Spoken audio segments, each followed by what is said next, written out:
লামডিঙত মাদ্ৰাছা training নচলিব লামডিঙত মাদ্ৰাছা training নচলিব হিন্দু ভাই একত্ৰিত হও হিন্দু ভাই এক হও হিন্দু হিন্দু ভাই ভাই হিন্দু হিন্দু ভাই ভাই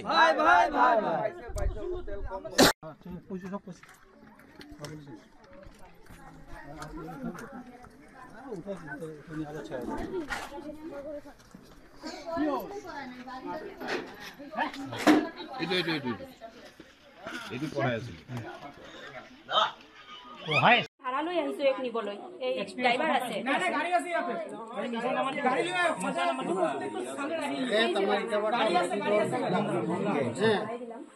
টিউশনে কৰে যা তাতেও পড়া ৰাতিপুৱা তাত পড়া তার ভিতর ইয়াত পড়া ইয়াতে কি হয়েছে বেজাল আমি নাজানো আমি বন্ধ হ্যাঁ এটা কি অসুবিধা হয়েছে সংখ্যা কবা আজকে হেকল লাগে বলে আমরা তো নিচা আমরা সংখ্যা কবা লাম নিকে এত সংখ্যা চলবে না লাম নিকে আমরা তো পাগল লাগে আমরা তো মাথা নিচা যে আজকে আপনারা বলতেছেন যে কথাটা এটা পাগল লাগে বলে আমরা শুনতেছি না সংখ্যা রাখতে হবে না তোমার সংখ্যা আমরা কইতেছি না যে আমরা শুনতেছি সিস্টেম এটা তো এই সিস্টেম হবে না তোমরা এখন তুই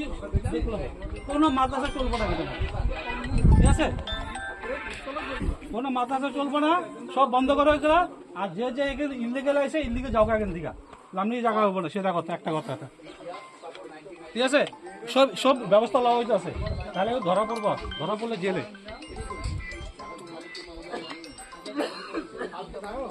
আজকে 2-4 দিনের লাগে বলে আজকে আমরা কথাগুলো শুনতে লাগছে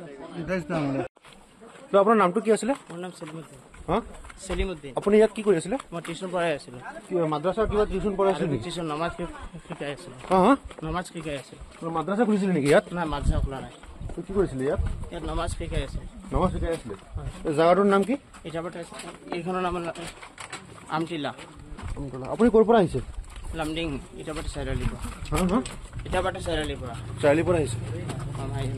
আপোনাৰ অৰিজিনেল ঘৰ যেটা আপোনাৰ অৰিজিনেল ঘৰ ক'ত মোৰ অৰিজিনেল ঘৰ দলপুখুৰী দলপুখুৰী হয় অঁ ইয়াত আজি আপোনালোকে যেনেকৈ জানে যে চৰকাৰেও মাদ্ৰাছা বেন কৰিছে ইয়াত লামডিঙত যিহেতু আমাৰ 99% হিন্দু ইয়াত সিহঁতে সুযোগ লৈ পেলাই ইয়াত মাদ্ৰাছা ট্ৰেইনিং জেহাদী ট্ৰেইনিং চলাই আছে তো আমাৰ CM ছাৰে কৈছে যে মাদ্ৰাছাবিলাক বন্ধ কৰিব লাগে এতিয়া সিহঁতে ঘুপচা তাৰমানে সিহঁতে চুৰি কৰি মিলি কাৰোবাৰ ঘৰৰ মালিকো নাই ঘৰত তাত সেই পেলাই ঘৰতে কৰি আছে মাদ্ৰাছা আমাৰ ভিডিঅ' আছে তাত বিভিন্ন মাধ্যমত হয় হয় হয় সিহঁতৰ মাদ্ৰাছাত শিকানো হয় সিহঁতে মাদ্ৰাছাত শিকায় যে হিন্দু হাফিজ সিহঁতক মাৰিব লাগে এইটো শিকায় সিহঁতে শিকায় আমি যে অস্বীকাৰ কৰিছিলে তাৰপিছত কৈছে মই মাদ্ৰাছা ট্ৰেইনিং কৰি আছিলোঁ টিচাৰৰ নাম কি আছিলে টিচাৰৰ নামটো কি সলিম ক'ত থাকে তেওঁ ইয়াত নাথাকে ইয়াত নাগৰিক নহয় কোৱা নাছিলে পাছত সি সঁচা কথা কৈছে কোৱাৰ পিছত সি ক'লে যে হয় মই মাদ্ৰাছা ট্ৰেইনিং কৰি আছোঁ তো মাদ্ৰাছা ট্ৰেইনিং ইয়াত কিয় হ'ব মাটিটো বেলেগ ইয়াত 99% হিন্দু থাকে তুমি ইয়াত আহি পেলাই সুযোগ লৈছা ইয়াত বঢ়িয়াকৈ CM মানা কৰিছে ইয়াত আহি পেলাই তুমি মাদ্ৰাছা ট্ৰেইনিং কৰিবা এইবিলাক ৰাষ্ট্ৰীয় বজৰং দল কেতিয়াও সহ্য নকৰে আৰু কেতিয়াও হ'ব নোৱাৰে কিমান দিন ধৰি এই মাদ্ৰাছাখন চলি আছে এইটো আমি জানামতে বহুত দিন যাবত চলি আছে অবৈধ আছিলে না অবৈধ এইটো টোটেলি অবৈধ তাতে মানে চলি আছিল মাদ্ৰাছাখন অবৈধভাৱে আৰু চৰকাৰ যে কাৰণে স্কুল ঘাট কৰি আছে বাচ্চাবিলাক তাত যাব লাগে ঘৰৰ ভিতৰত কিবা ৰাতিপুৱা উঠিকে এইটো মাদ্ৰাছাটো কৰিব নালাগে আৰু এইটো কৰিছে যে টাইম হৈছে লগভগ 6 মাহ কিবা 1 বছৰমান হ'ল